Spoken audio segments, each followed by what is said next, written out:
Hi, and welcome to the end of week 6. This is English 1302. My name is Joseph Fly. First, I want to kind of review with you real quick about the research paper, the R2 project. This one is a little different than the first one because while I've given you the primary source, that's the short story called The Lottery, you're going to have to find your own secondary source. That's the research aspect of it. But one of the main things that you're graded on is source evaluation. There's lots of information out there. You need to kind of sift through it and find the best source. Now, excuse me, one very easy way to do that is to use a search engine specifically designed for academic writing. Google.com/scholar is exactly what you need.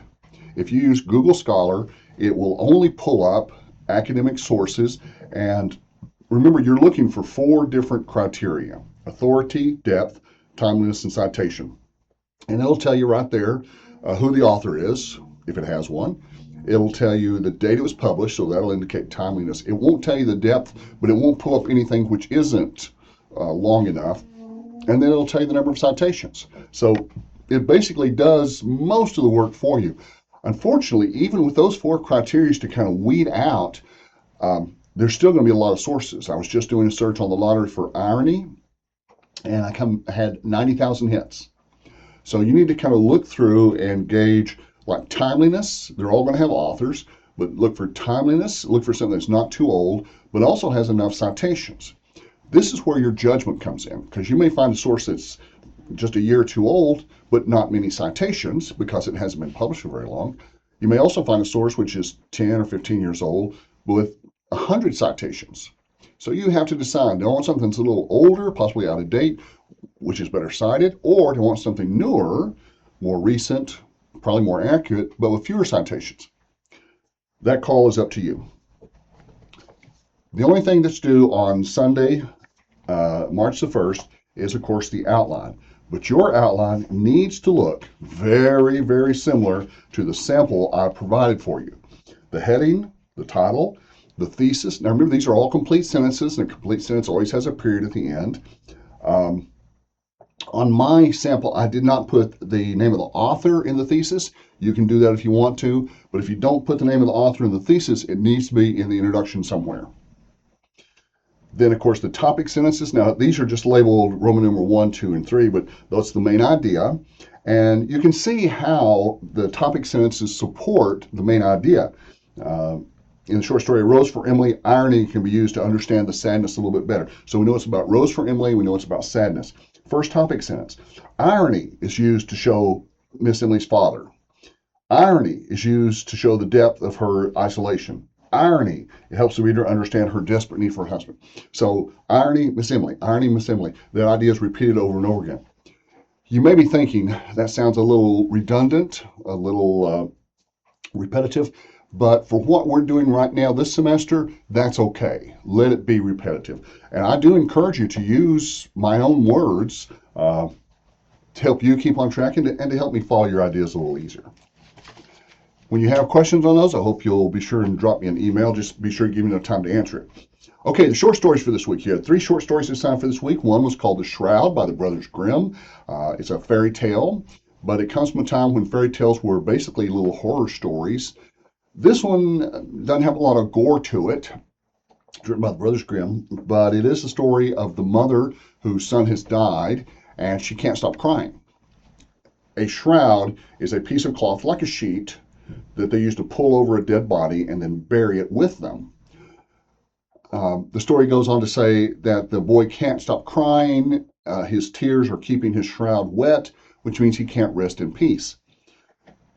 Something interesting to note, I think it's just like the 3rd or 4th sentence in, it says the mother's thinking about her son or talking about her son, and she says, he was so very handsome, and she can't stop crying. Those 2 ideas are connected semantically, and so it makes you wonder if it's kind of a cause and effect thing.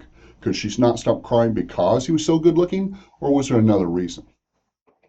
But anyway, it's a nice short little story, literally like 1 paragraph, and I include it simply so students can see that you don't have to have a lot of words to tell a good story.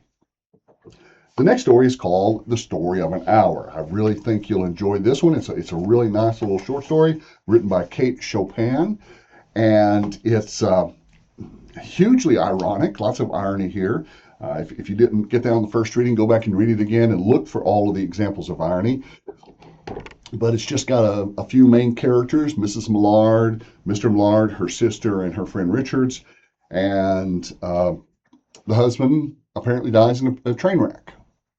So you can see how her emotions evolve. Now, you got to read the story carefully, especially there in the middle part, because it says two important things.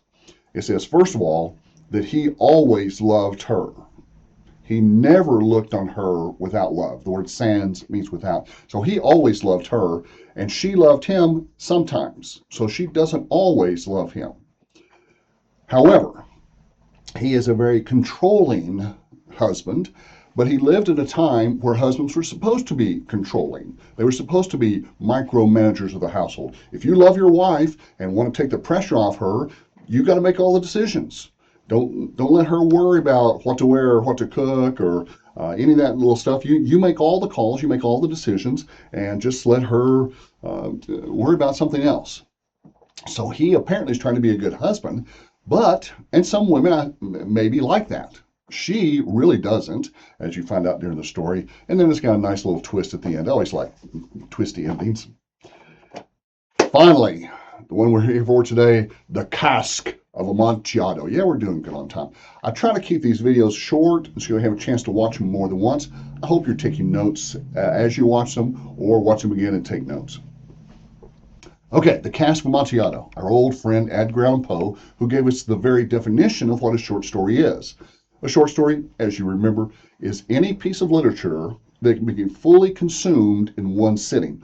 Fully consumed means fully understood, and in one sitting means how long you can sit still for, basically an hour or two, if you got a comfortable chair, a cup of hot tea, good light.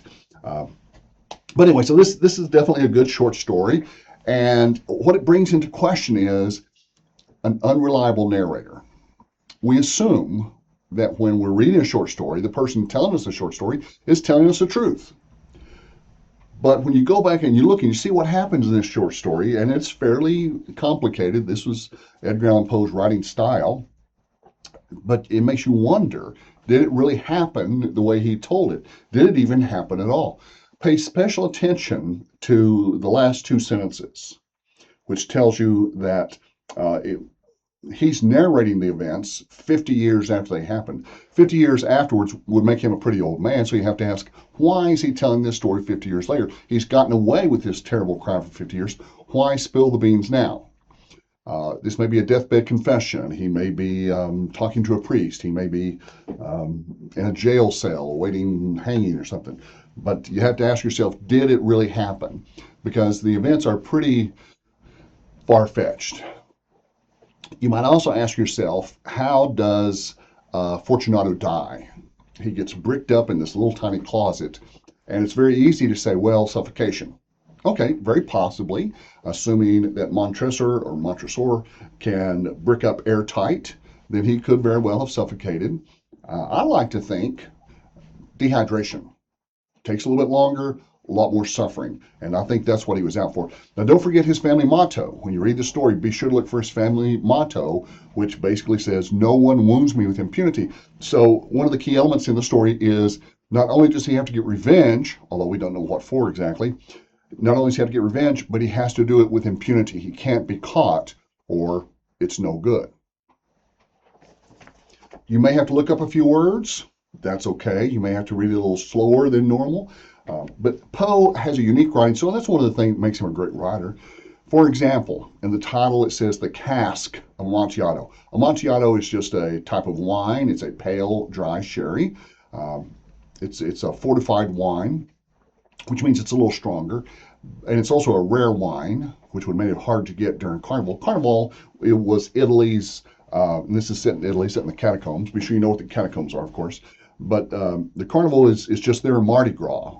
But a big week-long celebration, a big blow-off before Lent, and everyone participates. The whole city turns out for Carnival, just like Louisiana, New Orleans. So anyway, read that short story carefully. I would expect to see more questions on the quiz over that one than some of the other ones. For example, if we were to take a quiz just over the readings for week 3, you'd probably get one question over the shroud, you'd get 2, maybe 3 over the story of an hour, and all the rest would be on Cask of Amontillado.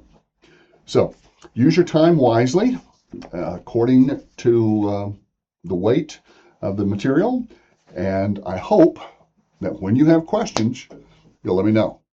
Good luck.